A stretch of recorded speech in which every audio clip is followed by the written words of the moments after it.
Hey y'all, welcome back to my channel. I'm Beth. Today we are going to do a little bit of a book haul. I live in Little Rock, Arkansas, and twice a year our Central Arkansas Library System, CALS for short, has a used book sale. And I went to the used book sale today because their paperbacks are $1 and their hardbacks are $2. And I just wanted to see what I could find.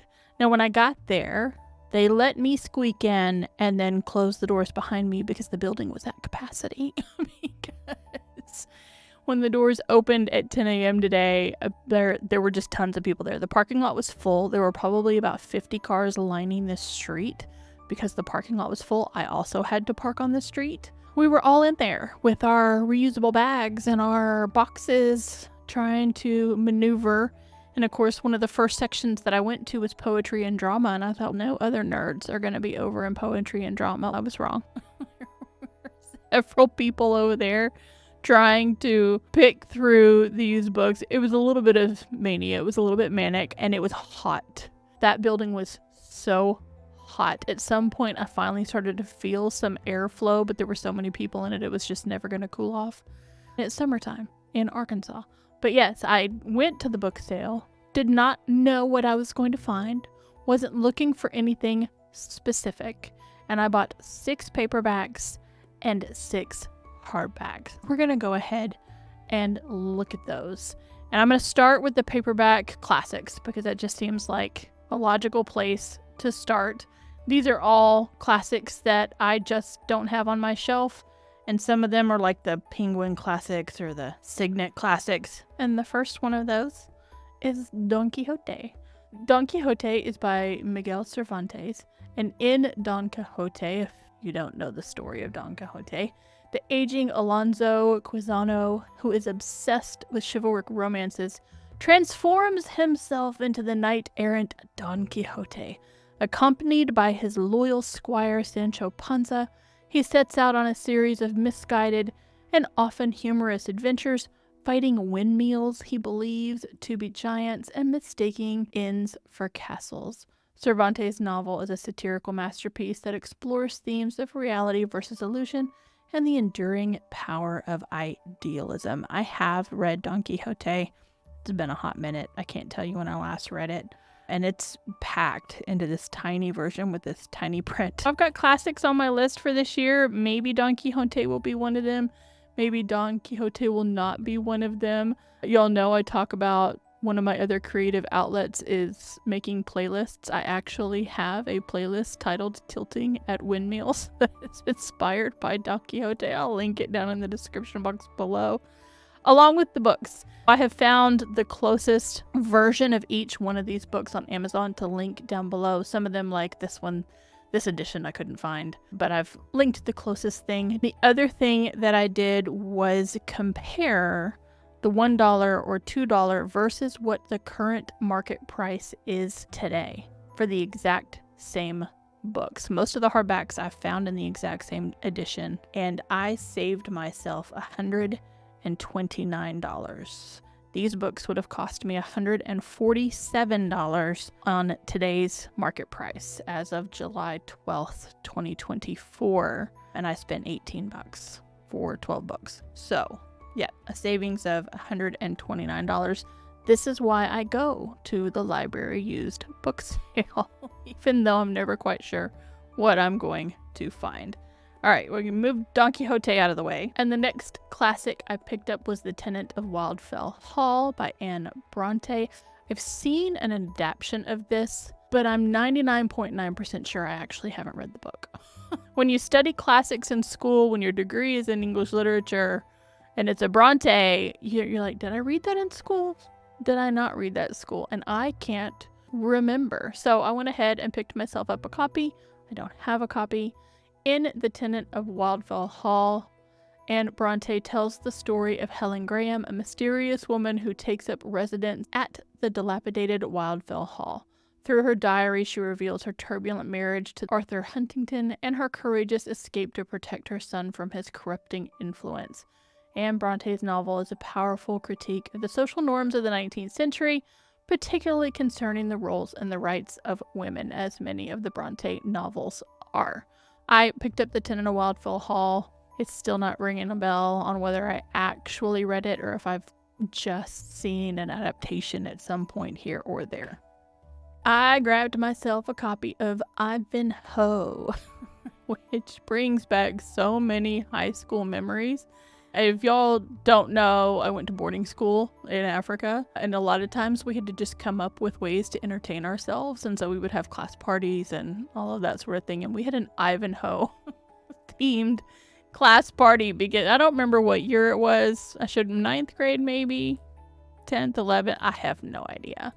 Point being, Ivanhoe for me, well, let's read the synopsis and then I'll just give you a little information about my history with Ivanhoe. Ivanhoe is set in medieval England and follows the knight Wilfred of Ivanhoe, who returns from the Crusades to find his beloved Lady Rowena betrothed to another, and his father disinherited. As he strives to restore his honor and reunite with Rowena, Ivanhoe becomes embroiled in a conflict between the Normans and the Saxons, featuring iconic characters like Robin Hood and Richard the Lionheart. Scott's novel is a thrilling tale of chivalry, romance, and the struggle for justice. And when we read Ivanhoe in school, I fell in love with Ivanhoe. And it really is the transitionary novel for me from reading childhood medieval literature centered around King Arthur to reading the actual literature written about King Arthur. Reading Le Morte d'Arthur, reading the works of Chrétien de Troyes.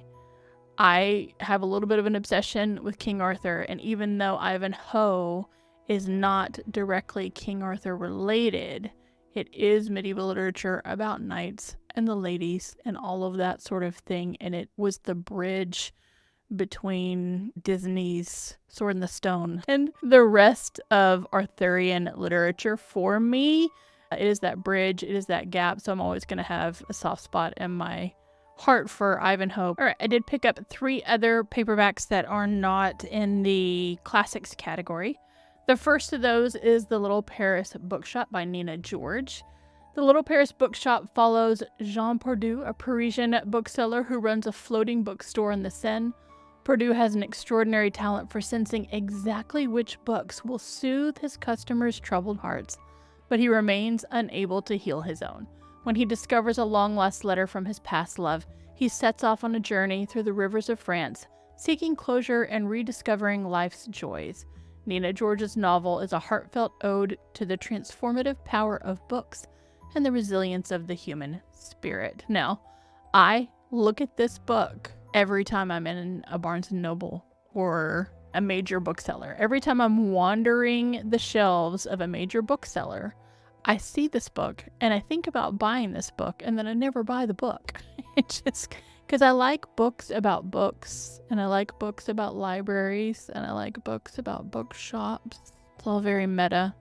For $1, I decided it was time for me to pick up The Little Paris Bookshop. I snatched it right off the shelves in front of probably 10 other people as we were all sweating in there trying to read titles and get around one another with our boxes. And then I grabbed Celeste Ng's Little Fires Everywhere. I haven't watched the show. I wonder if I can get this sticker off. I don't think I can. It is a sticker. I haven't watched the show. I do know it's an award-winning novel. I know it's about family drama, and that's about it. And that's about all I know. So I decided for $1 that it was time for me to go ahead and pick this up. Little Fires Everywhere is set in the suburban community of Shaker Heights, Ohio, and revolves around the seemingly perfect Richardson family and their enigmatic new tenants, Mia Warren and her daughter Pearl. As the lives of these two families become intertwined, secrets are revealed and tensions escalate, culminating in a dramatic fire that engulfs the Richardson home. Celeste Ng's novel deftly explores themes of identity, family dynamics, and the impact of societal expectations, highlighting the complexities of privilege and motherhood. So I went ahead and grabbed that. You know, it's short, it's not long at all. It's 320 some odd pages. And then many of you know that I'm in my sci-fi era. I've been reading a lot of sci-fi this year. And I picked up Station 11 by Emily St. John Mandel. I did hesitate because it is about a pandemic and I just wasn't quite sure I was ready to go there. But here we are. Station 11 is a post-apocalyptic novel that begins with a devastating flu pandemic that wipes out most of humanity. The narrative weaves together the lives of several characters, including a famous actor, a child actress, and members of a traveling symphony, before and after the collapse of civilization. As the survivors navigate a world transformed by the pandemic, they find solace in art and human connections. Emily St. John Mandel's novel is a poignant exploration of memory, loss, and the enduring power of culture and creativity in the face of adversity. A national bestseller for a reason. It's very well beloved, has tons of awards. So when I found it for $1, I thought I would go ahead and grab it. So 6 paperbacks down, and then I bought 6 hardbacks. And you can see we are jumping genres. I had a coworker ask me yesterday when I was talking about the fact that I was going to go to the used book sale in the middle of the workday because I worked an extra. I had to work late yesterday. So if I'm actually tracking 40 hours a week kind of situation, then I could take off in the middle of the day today for an hour and a half and go to the book sale. But he asked me what kind of books I was looking for. And I said, all the books. Have you met me? Do you know me? I'm looking for all the books. Okay, one of the books that I picked up that I know nothing about. I had to look up a synopsis so that I could write a synopsis to read to you. Because I cobbled together a 2 to 3 sentence synopsis for each one of these books. And that is The Last Romantics by Tara Conklin. I was just drawn in by the cover. Of course, I know the vines are pretty. And then I read a little bit of the synopsis. It was hard to read any synopsis in that space because there were so many of us packed in there. The Last Romantics is a multi-generational saga centered on the Skinner siblings, Renee, Carolyn, Joe, and Fiona. After their father's sudden death, the siblings endure a challenging period they call the pause. I've had one of those after my own father's death. The pause shapes their future relationships and identities. Narrated by Fiona, now a renowned poet in the year 2079, the novel reflects on love, loss, and the enduring bonds of family. Tara Conklin's book poignantly examines the impact of shared history and the complexities of human connection. So it is contemporary fiction, and like I said, I knew nothing about it before grabbing it off the shelves. But now I have it, and we'll see how long it sits on my TBR before I finally get to it. A book that I have wanted to read is Elizabeth Gilbert's City of Girls. Now, when it comes to Elizabeth Gilbert, I love Big Magic. It is one of my go-to creative nonfiction works for creative people. When I need my brain to get back into creative gear, I just love the book Big Magic. Eat, Pray, Love was fine. You might not know it skyrocketed her into the ether, into the realm of everyone's consciousness. This, of course, being, is it her first fiction novel? City of Girls follows Vivian Morris, a young woman who was sent to live with her Aunt Peg in 1940s New York after being expelled from Vassar College. Peg owns a struggling theater, and Vivian quickly becomes entangled in the glamorous and bohemian world of showgirls and actors. Through Vivian's journey of self-discovery, the novel explores themes of female sexuality, resilience, and the pursuit of an unconventional life. Elizabeth Gilbert's novel is a vibrant and richly detailed celebration of independence and the transformative power of living authentically. So yeah, just thought I'd go ahead and get it.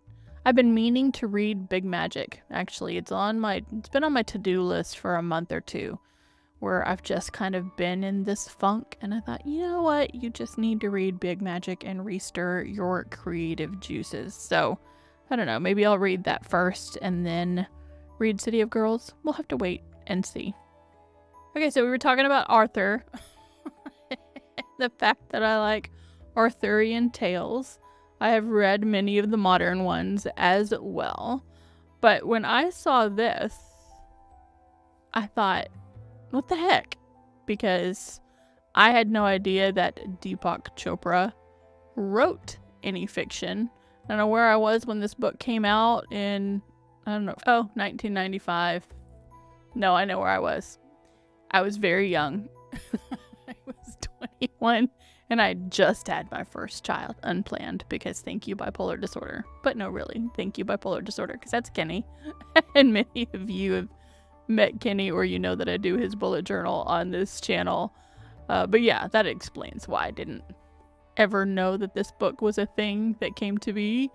The Return of Merlin reimagines the legendary Arthurian myths in a contemporary setting. The novel follows the story of Arthur Callum, a young man who discovers his mystical heritage and the ancient prophecies linked to his destiny. Guided by the enigmatic Merlin, Arthur embarks on a quest to awaken his inner power and confront the forces of darkness threatening the world. Deepak Chopra's narrative blends spiritual insight, because of course it does, because that's what we all know him for, his spiritual insight, with timeless legend, offering a thought-provoking journey into the realms of myth and self-discovery. It's an Arthur retelling that I didn't know existed by, somebody who teaches us all how to meditate. I just thought, okay, yeah, for $2, I'll grab that and stick it on the TBR. All right, one of the ones that I don't have to stick on the TBR because I have already read it, but I don't own a hardback copy when I have almost everything else in hardback, is The Da Vinci Code by Dan Brown. And like I said, I do have Origin, Inferno, and Lost Symbol all in hardback. I have not yet found a cheap hardback version of Angels and Demons. I love this series. In the Da Vinci Code, symbologist Robert Langdon is called to the Louvre Museum after the murder of its curator, who leaves behind a series of cryptic clues. Alongside cryptologist Sophie Neveu, Langdon uncovers a trail of secrets leading to the hidden truth about the Holy Grail. As they race against time to solve the puzzle, they confront a shadowy organization determined to protect ancient secrets at any cost. Dan Brown's thriller is a fast-paced adventure that explores themes of religion, art, and historical intrigue. So yes, I am a fan of the Robert Langdon books. I like the fact that they go quickly. I like the fact that my over-analytical brain latches onto each one of these weird little historical puzzles that Dan Brown has put together, and their symbology and all of that sort of thing.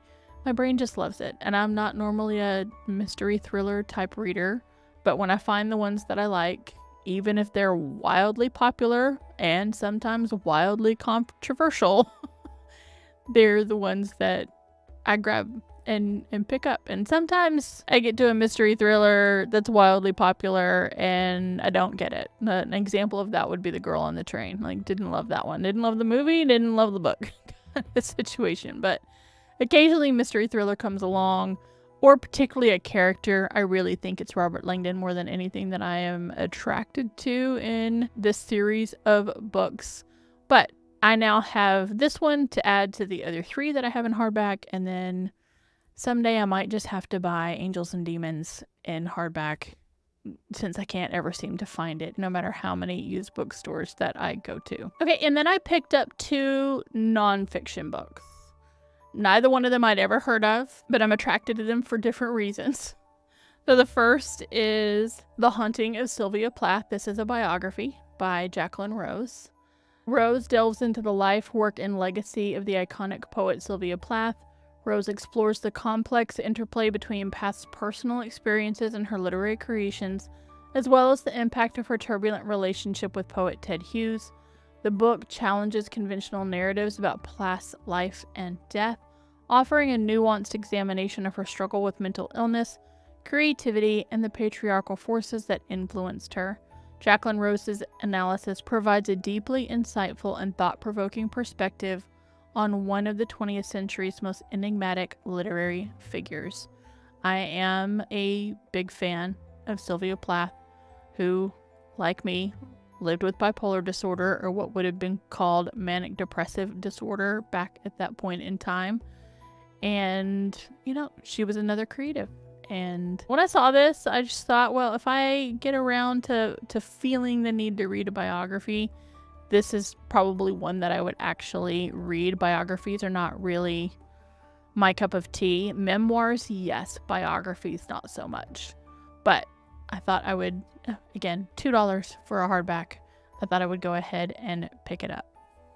Now, what's not going to be a surprise for anybody who watches this channel for any period of time is my affinity for William Shakespeare, as evidenced by my Shakespearean insult mug here. And I just read Judi Dench's Shakespeare, the Man Who Pays the Rent. It skyrocketed to the top of my 5-star reads for the year. And yesterday, I read Hamlet.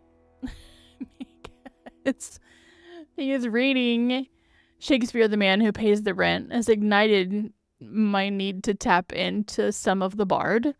And Hamlet is my favorite Shakespearean work. I think it is just rather iconic.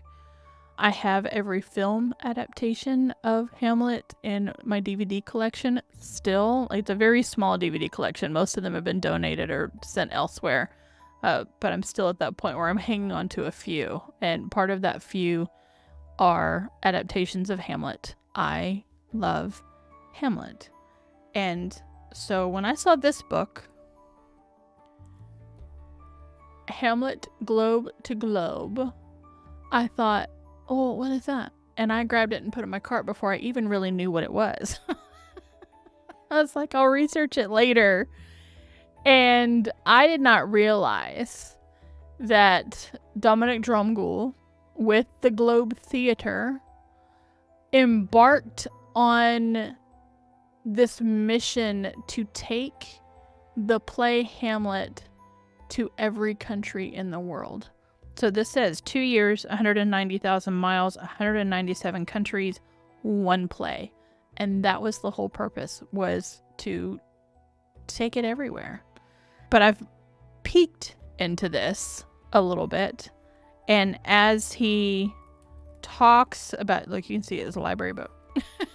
And as he talks about, this is the introduction, he goes into every chapter with a blip from Hamlet, and he'll tie in this scene from Hamlet into what he's talking about in that particular country or time that wherever they were in the world. Somehow he ties in that particular scene with wherever they are.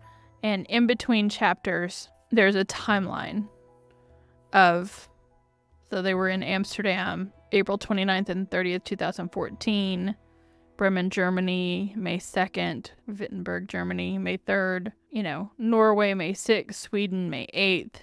And it jumps to a story of a particular place. And then at the end of this chapter, there's the tour dates between that chapter and the next chapter. So let me read the synopsis. Hamlet Globe by Dominic Dromgoole. I can't say his name.